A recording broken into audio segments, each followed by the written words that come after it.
Ngayon nga po nasa off-season na tayo, focus na rin naman ang Dallas Mavericks na makagawa ng mga bagong plano para mapalakas ang team. Sa katunayan, may pagkakataon na nga sila ngayon na kumuha ng mga bagong malalaro sa free agency. Mismong si Kyrie Irving na rin naman ang nagsabi na hindi siya nag-aalala sa kanilang pagkatalo sa finals bagkus malaki ang kanyang paniniwala na makakabawi sila. Sadyang meron lamang nga po siyang isang request sa kanilang team, especially kay Coach Jason Kidd. Ito nga ay ang kagustuhan nito na magkaroon sila ng mas maraming ball movement sa kanilang ginagawang play sa opensa. Kung inyo nga pong napansin mga idol, masyado nga pong dumidepende ang Dallas Mavericks sa mga isolation plays ni na Kyrie Irving at Luka Doncic na siyang isa sa mga rason bakit huli o checkmate agad sila ng Boston Celtics sa serie. Kaya para nga po mas dumami ang kanilang option, kailangan nga po nilang gumawa ng mga bagong offensive scheme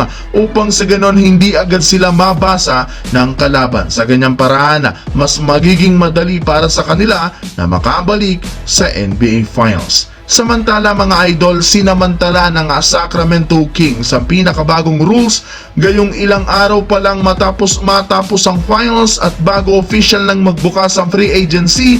Tuluyan na nga po nilang pinapermang muli si Malik Monk na binigyan nila ng bagong kontrata na aabuti ng 4 years, $78 million. Siyempre, $19.5 million ito kada taon. Yes mga idol, hindi nga binigyan pa ng Kings ng pagkakataon ng ibang kupunan na maagaw si Malik Monk sa pagbibigay nila dito ng malaking kontrata. Pero siyempre, deserve rin naman ito ni Malik Monk at napaka worth it pa rin naman ito since bagamat man maaga itong naging out for the season dahil sa injury, napakalaki naman ang naitulong nito sa kanilang team sa pag-average na ng 15 points per game. Ito rin naman ang mismong rason bakit simula sa pagkakaroon lamang niya ng 1 year, $1.78 million sa Lakers, umakyat na nga ito sa 2 years, $19 million hanggang sa umabot ito sa 4 years, $78 million para sa Sacramento Kings. Sa kabilang banda, base nga po sa inilabas na balita ng isang Warrior insider, sinubukan na nga po ng kanilang front office na mag-offer ng 2 years na kontrata kay Klay Thompson para lamang manatili ito.